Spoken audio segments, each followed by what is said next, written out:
Halo Sobat Kritik, selamat datang di Kritikes. Oke, jadi Kritikes sendiri teman-teman merupakan podcast gitu kan ya, platform podcast yang membahas tentang berbagai topik.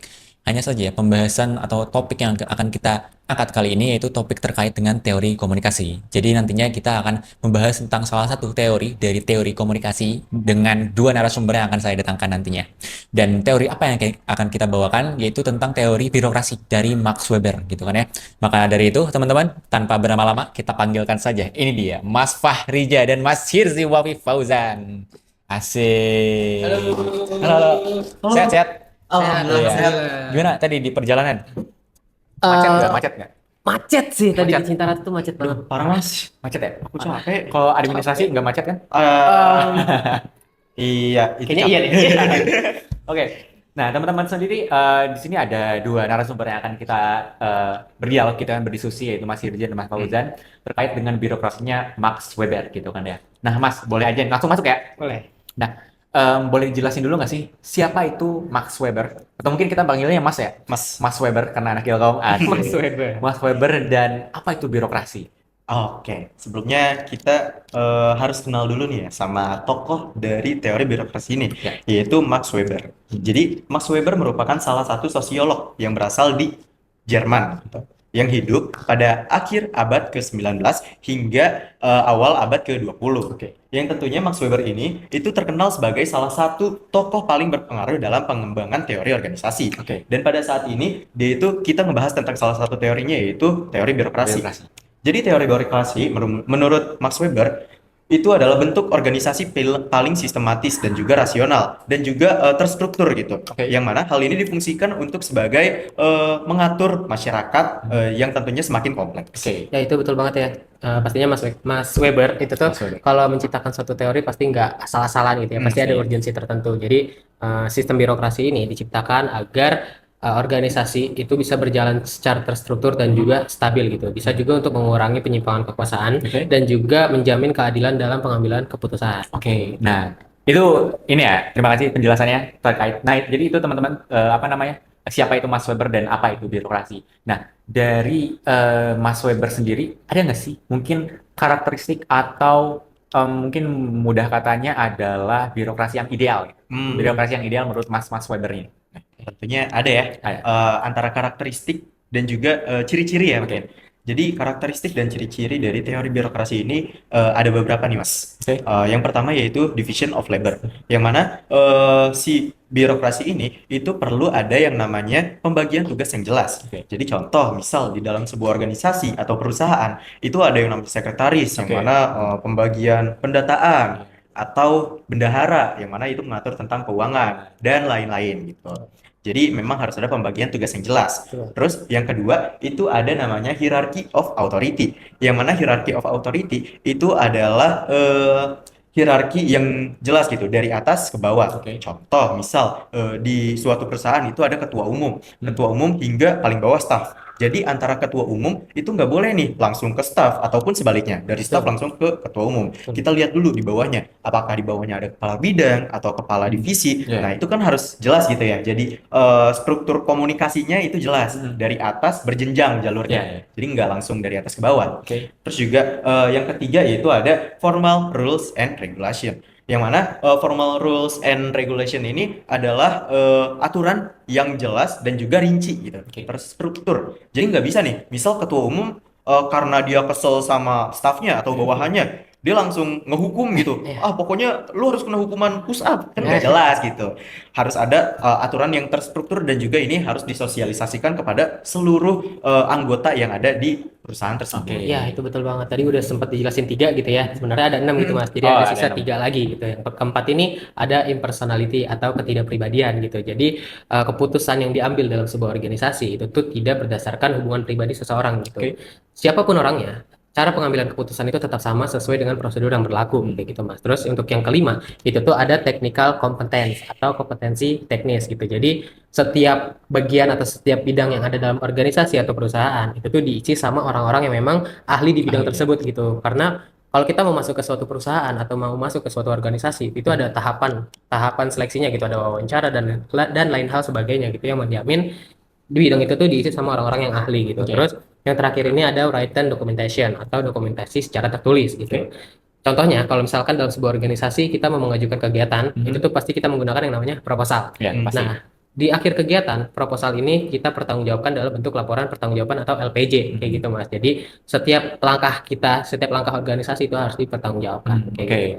Berarti dari keenam Enam, ada keenam enam. karakteristik tadi, secara tidak langsung itu tuh mengkerucut kayak seolah-olah si Mas Weber ini bikin suatu peraturan atau karakteristik tuh Ah. agar yang berada dalam organisasi itu tidak semena-mena menyalahi aturan atau semena-mena bikin keputusan gitu kan ya. Iya betul. Jadi dulu tuh sebelum ada teori birokrasi ini dari Mas Weber, itu tuh keputusan itu diambil secara subjektif aja Oke. gitu. Itu nggak objektif gitu. Misal kita kenal sama pejabat, Ya. itu semua urusan kita itu jadi mudah gitu. Be- Mau kita ngelakuin kesalahan apa aja itu di penjara nggak lama gitu, paling setahun 2 tahun aja gitu. Walaupun korupsinya cukup besar gitu ya. Ya. Itu masih sering banget terjadi di Indonesia saat ini. Cuman itu adalah salah satu bentuk yang salah yang tidak menerapkan sistem birokrasi gitu. Jadi dengan adanya birokrasi semua orang itu diperlakukan sama berdasarkan prosedur dan juga aturannya kayak gitu. Oke. Jadi prosesnya memang terkadang panjang dan juga berbelit-belit, tapi tujuan itu untuk memastikan fairness dan juga akuntabilitas dari Oke. sebuah organisasi kayak gitu. Nah, ngomong-ngomong tentang apa namanya tadi birokrasi, kalau boleh tahu nih, kalau misalnya kita dalam konteks kehidupan sehari, tadi kan kita lebih ke mungkin orang yang bekerja gitu kan Iya, ya, orang-orang yang kuliah di kampus gitu kan. Nah, kalau misalnya yang lebih mudah ada nggak contoh birokrasi yang kecil gitu, tapi ternyata itu ternyata masuk dalam birokrasi dan sebenarnya itu em, agak ribet juga sih, bisa dibilang. Oke. Setiap kita mau melakukan sesuatu, itu sebenarnya sering banget ya Hah?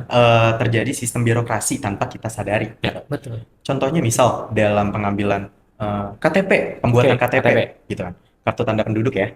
Jadi di dalam pengambilan KTP ini atau pembuatannya itu perlu yang namanya jalur berjenjang juga. Misal contoh di awal itu kita perlu adanya pendaftaran, terus juga surat pengantar dari desa, terus juga foto, baru setelah itu kita mendapatkan KTM-nya. Oke. Nah, nggak bisa tuh kita asal datang foto ngambil, itu nggak Iya. bisa gitu.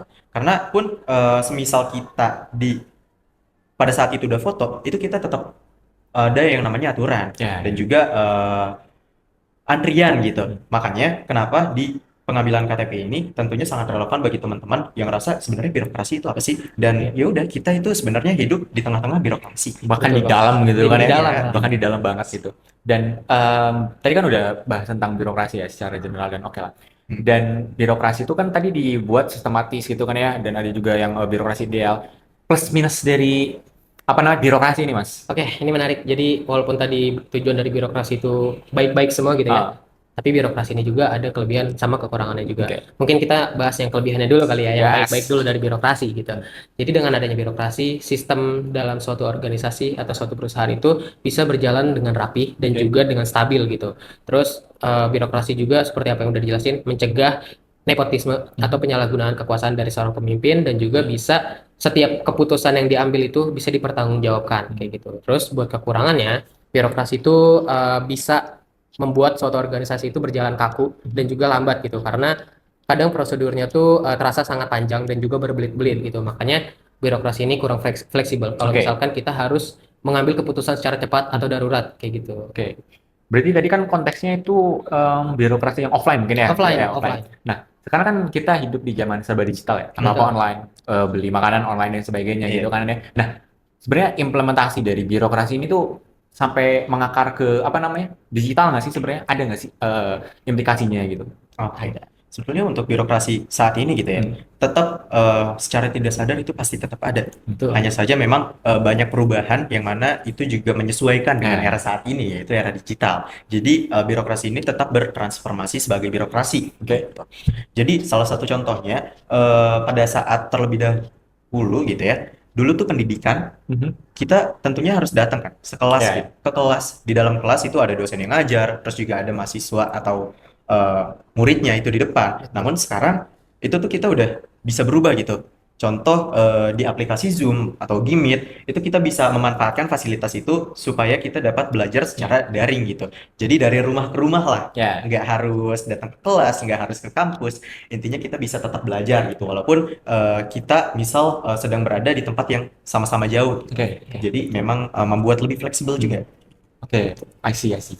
Nah, ngomong-ngomong tentang birokrasi, tadi kan nama apa namanya sobat kritik tuh nama podcast itu kan kritik. Kritikes. Nah, ada gak kritik terhadap teori Max Weber tentang birokrasi? Oke, Kritik. Banyak nih. Dari yang mana? banyak Banyak. ya Mas. Banyak nih. Oke, mungkin yang pertama dulu. Tadi juga udah disebutin gitu ya sama Mas Hirzi, yaitu yang pertama ada kaku dan lambat. Betul? Tuh. Jadi sistem yang ada di birokrasi ini itu terlalu rigid atau ribet lah. Iya. Nah, hal ini menyebabkan si birokrasi ini itu dianggap itu nggak bisa gitu. Kalau misal kita butuh apa-apa dalam waktu cepat Iya. atau dekat. Gitu. Apalagi kalau ya apa namanya kalau ada yang nino ambulan Disakin kan gitu ya. bawa-bawanya. Apa? Itu kan. Harus daftar dulu. Iya kan. Makanya, nah itu juga ya jadi kritik lah di sini. Terus juga yang kedua itu ada mematikan kreativitas. Jadi misal di suatu perusahaan itu kan kita sebagai karyawan atau kedudukan terendah dalam perusahaan. Iya. Nah, kita tuh sebenarnya pengen mengajukan inovasi yang besar gitu, yang mana hal ini juga ya bisa membuat perusahaannya juga lebih maju. Tapi kadang tuh kita terhalang gitu ya, pengen ngasih ide atau saran, itu kita nggak ada ruang. Ya makanya di situ adalah ketidakidealan si birokrasi ini. Oke. Jadi semuanya itu dirasa-rasanya mematikan kreativitas ini. Lalu yang ketiga, tadi juga kita udah sebutin ya, Ya. kurang humanis. Humanis. Betul. Kayak di rumah sakit lah, ninut pengen meninggal orang, tapi Harus daftar dulu. harus daftar dulu. Lama. Coba kita pikirin gitu, semisal kita udah sekarat gitu ya, udah nggak bisa Iya. ngapa-ngapain, tinggal kayak gini, tapi Ah. kita disuruh daftar terlebih dahulu, itu kan aneh. Iya. Nih itu. Makanya untuk di era yang sekarang itu Nah. rumah sakit udah banyak ada yang namanya IGD. Ya, iya. Itu salah satu transformasi juga dari si kurangnya birokrasi ini. Makanya itu ada kritik dan alhamdulillah bisa dirubah sekarang. Dan mungkin banyak juga ya yang masih terjadi sekarang. Iya. Banyak banget. Terus yang terakhir, last but not least, jadi birokrasi juga itu bisa disalahgunakan ya. Meskipun memang awalnya tadi tujuannya untuk mengurangi, namun seringkali di Indonesia saat ini khususnya di tempat kita bahkan Iya. itu tuh sering banget ya para pemegang kekuasaan yang justru malah menyalahgunakan kekuasaannya itu. Betul. Karena tadi birokrasi ini ngebikin kita terasa lebih otoriter dan juga bawahan itu nggak punya kesempatan untuk berbicara. Ya, betul banget. Tapi ini ada fun fact sedikit nih, Mas. Apa itu, Mas? Jadi di organisasi di era sekarang, di era modern ini udah banyak banget yang coba untuk mencari keseimbangan baru biar kekurangan serta kritik-kritik dari birokrasi ini bisa diminimalisir gitu dengan menggabungkan keteraturan dari birokrasi itu dengan agile system, terus juga sama flat organization dan juga self manage team agar dapat mengantisipasi keputusan dengan cepat gitu, Oke. Mas. Biar nggak kaku dan lambat lagi. I see. Kalau boleh disimpulkan, berarti birokrasi itu kayak pedang bermata dua ya. Betul, Kayak di betul. sisi lain menguntungkan, tapi di sisi lain sangat merugikan gitu Iya, kan ya. betul sekali. Dan apalagi kita hidup di negara demokratis, sangat-sangat menganut sistem demokratis, kemudian sangat birokrasinya sangat kental gitu kan ya. Iya. Apalagi kalau misalnya birokrasi itu berbasis untuk formalitas itu kan enggak banget ya. Enggak banget. Sangat-sangat Sekali. enggak banget. Dan teman-teman, itu adalah perbincangan kita kali ini dengan Mas Hirzi dan Mas Fahriza. Tapi sebelum kita tutup terkait dengan podcast kita kali ini, boleh Mas satu kata untuk mewakili birokrasi. Dari Mas Hirzi dulu. Dari aku dulu. Ya. Satu kata untuk birokrasi, unik. Unik, oke, unik. Lanjut Mas. Kompleks. Kompleks. Kalau menurutku lambat Lambat. dan ribet dan kaku. Betul. Satu ya. Satu. Tiga kata. Tiga ya. kata. Iya, betul. Tapi emang nyatanya seperti itu kan, nyatanya dan sangat-sangat bikin malas juga sih. Oke, Mas, makasih banyak sumpah. Iya. Thank you banget. Terima kasih udah diundang juga. Jangan kapok-kapok juga. sini ya. Siap. Kita seneng banget Undang ya. lagi aja kalau mau. Iya. Seru asli kritiknya sih. Oke, teman-teman, itulah sedikit perbincangan dari kita. Kritik boleh asal solutif. Oke. Kita tutup? Tutup. Tutup. Bye-bye. Bye-bye.